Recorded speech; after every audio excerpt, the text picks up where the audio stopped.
Hi student, एक बार पुनः मैं बहादुर सिंह निमेश एमजेएफ स्कूल डी के यूट्यूब चैनल में आपका स्वागत करता हूं।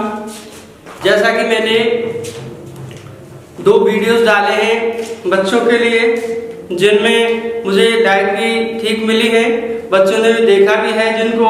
और एक बार पुनः मैं आपसे कहना चाहता हूं कि जब हमारे स्कूल की कोई भी वीडियो हो, किसी भी टीचर की वीडियो जो हो, उनको पूरी देखें और देखने के बाद जो बाईं तरफ अंगूठे का निशान है, इस तरह से अंगूठा ऊपर की ओर है, उसको लाइक करें, दबाएं उसको और हमारे चैनल को सब्सक्राइब करें, और जिससे हम आपको और बेहतर पढ़ाने का प्रयास कर सकें। हमें आपसे उम्मीद है कि आप हमें लाइक ही देंगे और हमारे चैनल को सब्सक्राइब करेंगे।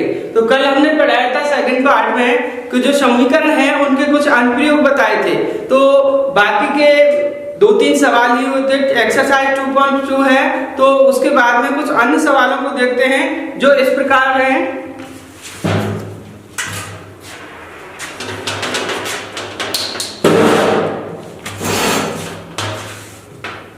कि एक समद्विबाहु त्रिभुज है। एक्सरसाइज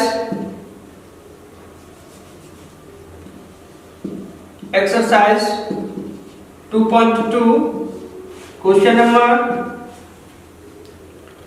3 है कि एक समद्विबाहु त्रिभुज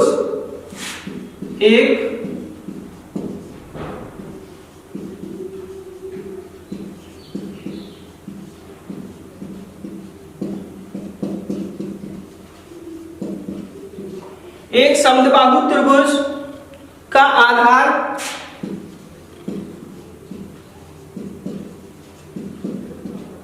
4/3 सेंटीमीटर है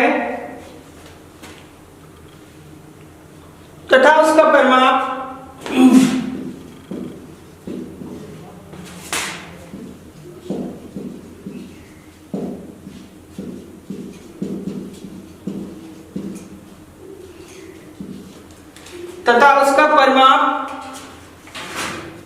4/2/15 सेंटीमीटर है। तो त्रिभुज की भुजाओं की माप बताओ। तो इस प्रकार से हमारा क्वेश्चन है। क्वेश्चन को हल करते हैं कि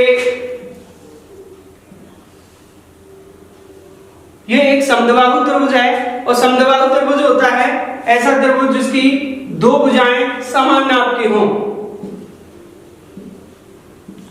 तो एक समद्विबाहु त्रिभुज, तो दोनों भुजाएं ये समान नाप की हो गई। समद्विबाहु त्रिभुज का आधार 4.3 सेंटीमीटर तथा उसका परिमाप 4/2/15 सेंटीमीटर है।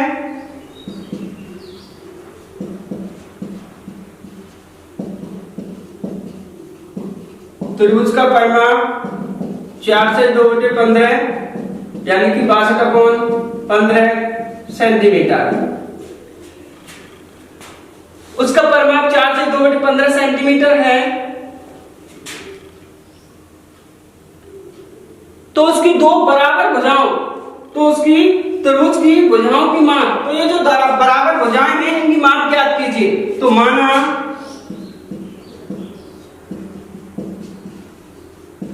त्रिभुज की बराबर भुजाओं में से एक भुजा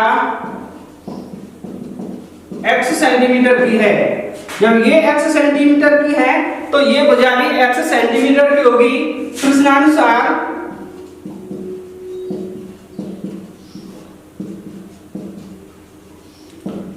त्रिभुज का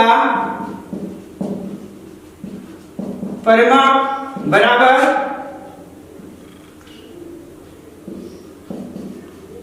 त्रिभुज की तीनों भुजाओं का योग। तो त्रिभुज का हम परिमाप निकालते हैं तो त्रिभुज का परिमाप होता है उसकी तीनों भुजाओं का टोटल कर दीजिए, योग कर दीजिए। तो त्रिभुज का परिमाप उसमें दे रखा है इसकी हमने भिन्न मिटाई थी, 15 चौक 60 है तो 62/15, तो इधर 62/15 बराबर त्रिभुज की तीन भुजा, एक भुजा x सेंटीमीटर की, दूसरी भुजा भी x सेंटीमीटर की और तीसरी भुजा 4/3 सेंटीमीटर की, प्लस 4/3 सेंटीमीटर, तो 62/15 बराबर x और x जुड़ जाएंगे 2x प्लस 4/3। अब हमको मान निकालना है इसका 2x का, यानी कि x का चर राशि का मान निकालना है। तो या करके 2x बराबर 4/3, एक second, 2x plus 4/3 equal to 62/15। सवाल को इधर कर रहा हूं जगह ना होने के कारण। 2x प्लस 4/3 बराबर 62/15। x का मान निकालना है, इसलिए अब हम पक्षांतरण करेंगे। 2x बराबर 62/15 माइनस ये प्लस का है तो दाईं ओर स्थानांतरण होगा, स्थानांतरण होने पे चिन्ह बदल जाएगा, तो 62/15 माइनस 4/3, इसका हम लासा ले सकते हैं, लघुत्तम ले सकते हैं 15 का भाग 15 में दिया, एक बार 1 गुणा 62 से किया 62 माइनस 3 पंजे 15 और 5 चौका 20, इधर आ जाएगी संख्या 2x। 2x बराबर 62 में तो 20 गए तो 42/15। अब इनका बद्ध गुणा कर सकते हैं, 2 का 8 15 का 15 दूना 30x, 30x बराबर 42, x बराबर 42/30। संख्याओं को काट सकते हैं कितने से? 6 से।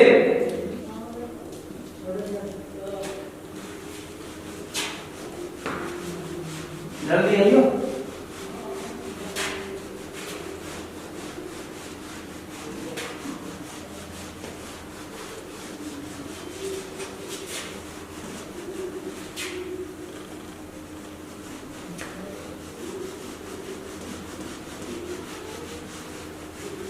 अब हमारा अगला सवाल शुरू होता है,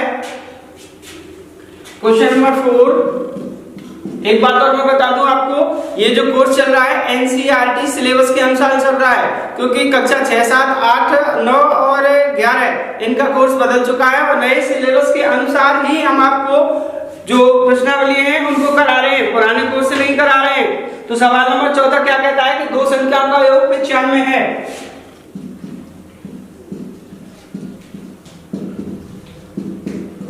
दो संख्याओं का योग 95 है। दो संख्याओं का योग 95 है, एक संख्या दूसरी से 15 अधिक है, जिसमें एक संख्या दूसरी से 15 अधिक है, तो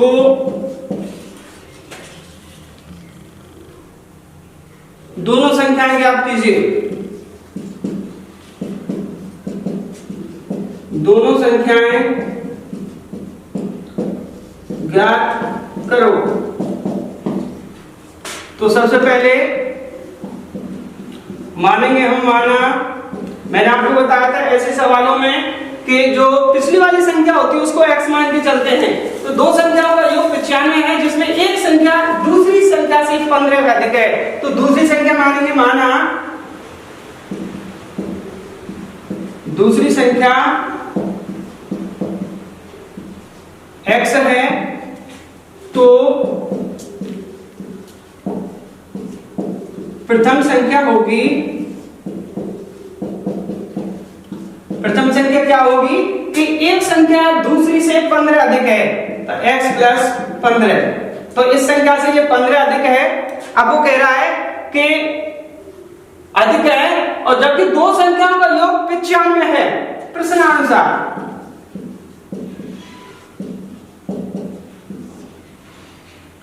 x प्लस 15 बराबर 95, इन दोनों संख्याओं का योग 95 है, तो x और x 2x प्लस 15 बराबर 95।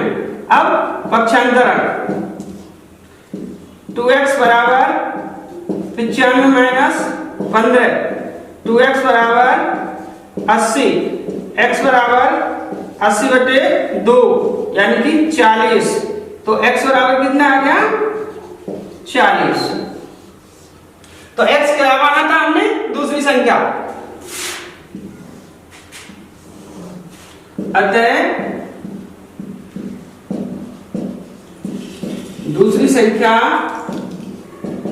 दूसरी संख्या कितनी आई हमारी? 40। तो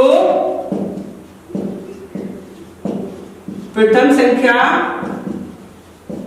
हमने मानी थी x प्लस 15 ये वाली, तो x की जगह पे 40 रख देंगे। 40 प्लस 15 इक्वल टू 55। तो दूसरी संख्या कितनी आ गई? 55। अब हम चेक कर सकते हैं हमारे समीकरण को। चेक, दोनों का टोटल कर दीजिए। 40 प्लस 55 इक्वल टू 95। तो ये हमारी संख्या 95 क्वेश्चन में दो संख्या को योग क्वेश्चन में आ चुका है। इस प्रकार से ये हमारा समीकरण हल होता है।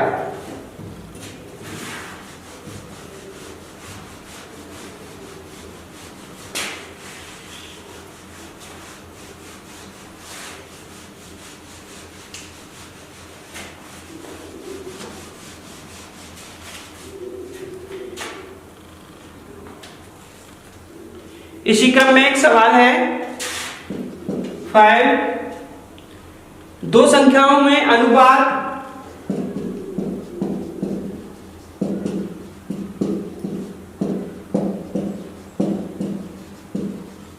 दो संख्याओं में अनुपात 5:3 है।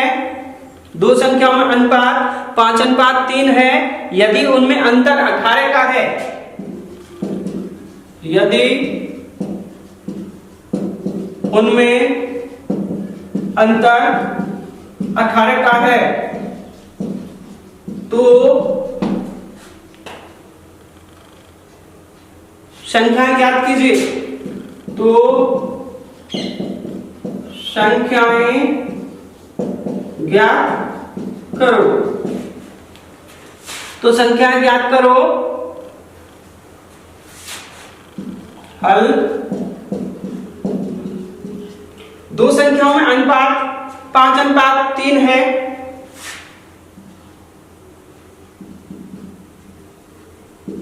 माना प्रथम संख्या 5x, ये 5 है पहली संख्या, तो x मान के चलेंगे। माना प्रथम संख्या 5x, तो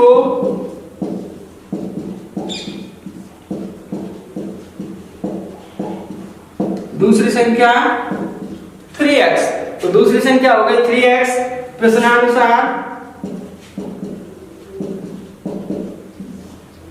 5x। अब देखो ये क्या कह रहा है कि यदि उनमें अंतर 18 का है, अंतर का मतलब घटाव, अंतर कितने का है? तो 5x माइनस 3x बराबर 18 का अंतर है, तो इसलिए ये हमारा समीकरण प्राप्त हुआ। अब इसको 5 में से 3x गए तो 2x, 2x बराबर 18 और x बराबर 18/2, 2 नाम 18, तो संख्या प्राप्त हुई x बराबर 9। अब देखो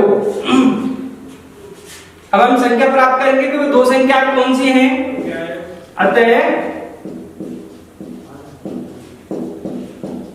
प्रथम संख्या बराबर 5x, तो 5 गुना x की जगह कर देंगे 9, तो बना 45। तो पहली संख्या कितनी आ गई? 45 तथा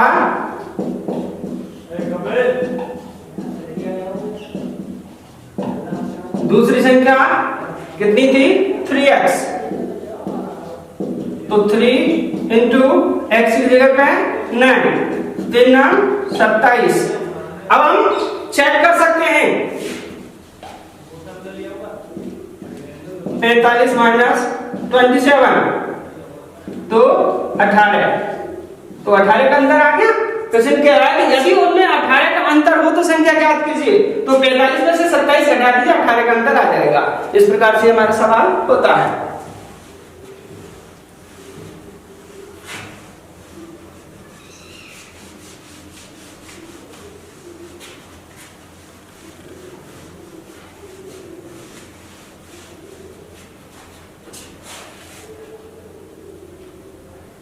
एक सवाल है क्वेश्चन 6, 3 लगातार पूर्णांकों का योग, 3 लगातार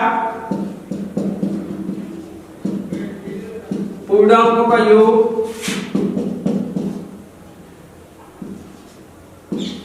51 है। 3 पूर्णांकों का लगातार योग 51 है, तो पूर्णांक ज्ञात करो। तो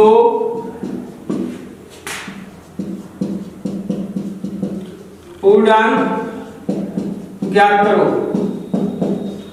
तो 3 पूर्णांक हैं, माना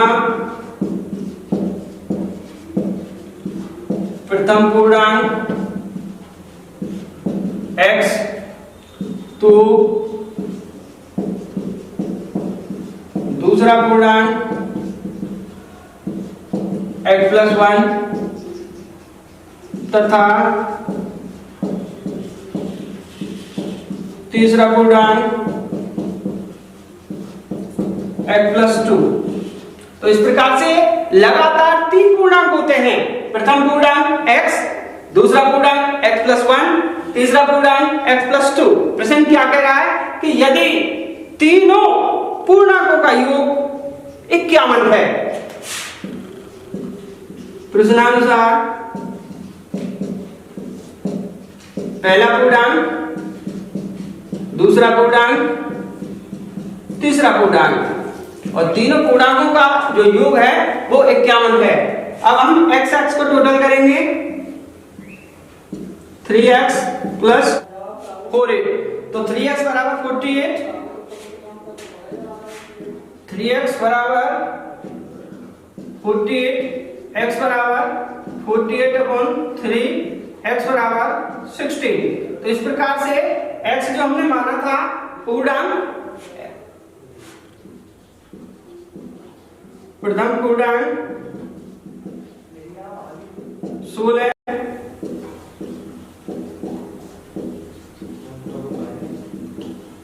दूसरा पूर्णांक 17,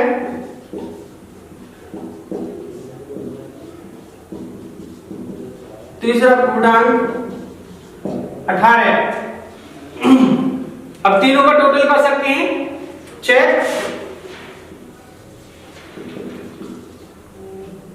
16, 17, 18, 16, 17, 33, 18, 51। तो इस प्रकार से तीनों संख्याओं का जो टोटल है वो 51 हो जाता है। एक बार पहले समझेंगे, माना प्रथम पूर्णांक x, दूसरा पूर्णांक x+1, तीसरा पूर्णांक x+2। प्रश्नानुसार x प्रथम पूर्णांक प्लस x+1 दूसरा पूर्णांक प्लस x+2 तीसरा पूर्णांक बराबर 51, क्योंकि 3 लगातार पूर्णांक का योग 51 हो जाता है। अब x x x तीनों x को टोटल करेंगे, 3x प्लस 1 और 2 3 हो गया बराबर 51। अब 3x बराबर, यहां हमने पक्षांतर किया, 51 - 3, 3x बराबर 48। तो 3x बराबर 48, x बराबर 48 में 3 का भाग दिया, 16 बार कटे, काट सकते हैं यहाँ, 3 × 3, 3 × 18। तो x बराबर 16, अतः प्रथम पूर्णांक 16, दूसरा पूर्णांक 16 + 1, x की जगह पर 16 रख दिया हमने, तो 16 और 1 17। तीसरा पूर्णांक x की जगह पर 16 रख दिया, 16 + 2 18। अब प्रश्न के अनुसार चेक कर सकते हैं, 16 + 17 + 18 51। इस प्रकार से हमारा 3 लगातार पूर्णांक का योग 51 आता है।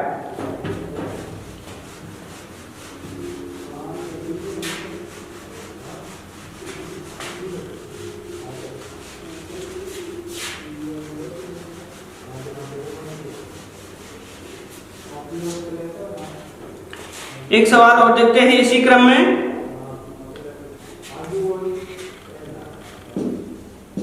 सवाल नंबर 8वां, आप 3 लगातार पूर्णांक बढ़ते क्रम में लेकर 3 पूर्णांक बढ़ते क्रम में लेकर उन्हें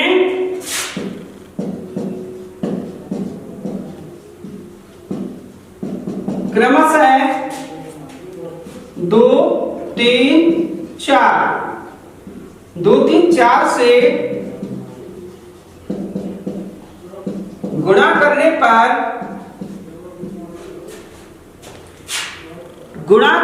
पर योगफल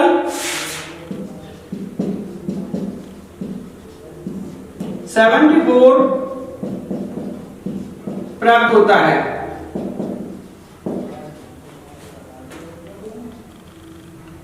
तो तीनों पूर्णांक ज्ञात करो। तो तीनों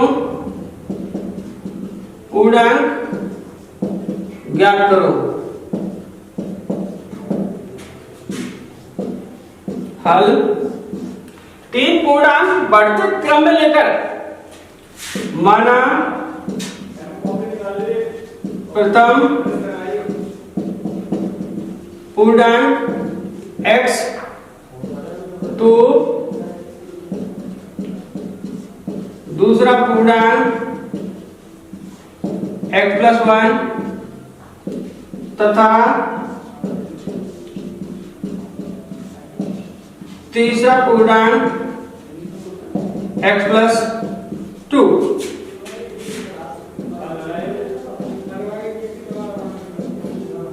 प्रश्नानुसार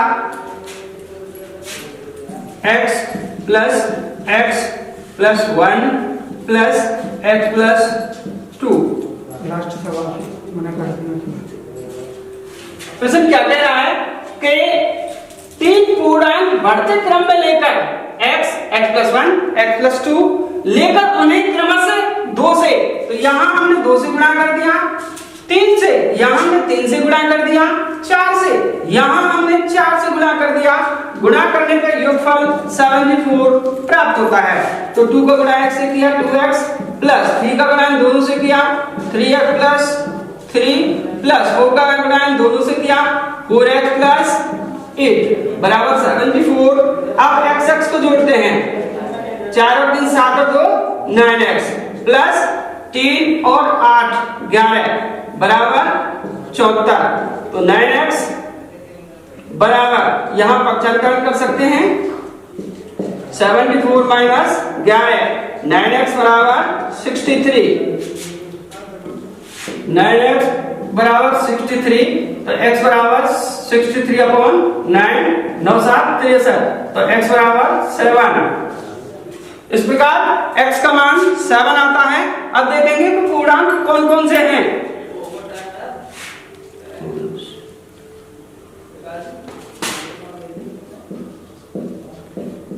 प्रथम पूर्णांक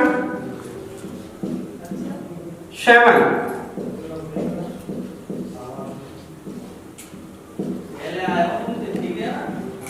द्वितीय पूर्णांक x+1 था तो 7 + 1 = 8।